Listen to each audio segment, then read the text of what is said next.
This is a story called How to Let Go. I came up with this theory about how to let go. I actually told my psychiatrist about it, and he referred to it as an algorithm, which is a word that I had never thought of. So this is the algorithm on how to let go. When I divorced my wife, I had a lot of ongoing resentment, animosity toward her, even after the divorce. The divorce was over. I was already living with Susan, but I still had this pent-up resentment and animosity toward my ex, who I no longer had any contact with. After several months, I decided, you know what? I'm going to get over this. I'm going to teach myself how to let go of this animosity, this baggage. We'll call it baggage. Everyone has it. Everyone carries around baggage from their past fights they've had with their mother or whatever, their roommate. And people carry this around, like I said, like baggage on their shoulders. So I wanted to lift that baggage off my shoulders, that weight off my shoulders. So I came up with a concept, the algorithm. And it consists of three questions that you ask yourself. And the answers to these questions will tell you whether you should hold on to this issue, these circumstances that happened to you in the past, or is it time to let go? Question number one, ask yourself, when? When did these events happen? Well, 90% of the time, it's going to be the past, because most of your resentments are about things that happened in the past, including my feelings about my ex-wife. If the answer is these things happened in the past, then you say to yourself, the past is the past, I can't change the past. Now you have a fact. You have a fact that you can use as evidence in front of a judge. The past is the past, you can't change the past.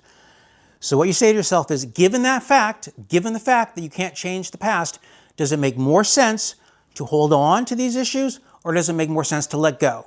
Clearly, it makes more sense to let go, because you can't change the past. So that's one. So if the answer to the question is, it's in the past, you can't change the past, that is one question that will help you let go.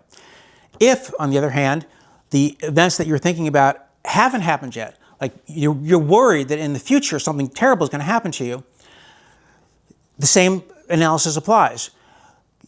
If these events are going to happen in the future, we can't control the future. Nobody can control the future. If you could control the future, then you could pick every lotto winner for the rest of your life.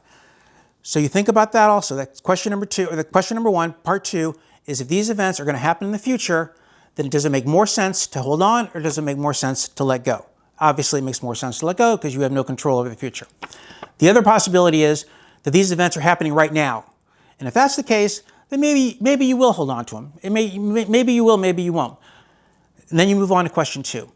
Question two is there anything that I can do about this now? Okay? And in the case of my ex-wife, the answer is no. There's nothing I could do about it. I can't change what happened in the past. I can't change her opinion of me. So if the answer to the question is that I cannot change these events, or I can change these circumstances now, again, given that fact, now you have a new piece of evidence, does it make more sense to let go, or does it make more sense to hold on? And of course, in the situation with my ex-wife, I can't control it. It makes more sense to let go. The final question you ask yourself is, besides me, is there anyone on this planet who even cares about this issue? And when it comes to my ex-wife, the answer is no. I'm the only one that cares about it. And I used that algorithm. I came up with this idea myself. I applied it to my ex-wife, and lo and behold, it went away. I stopped thinking about her. I stopped thinking about how awful she was and how terrible she treated me. I just stopped. It just went away. And it was fixed. And that's the story of how to let go. Be sure to read my book, Broccoli Time by Dante, available now on Amazon.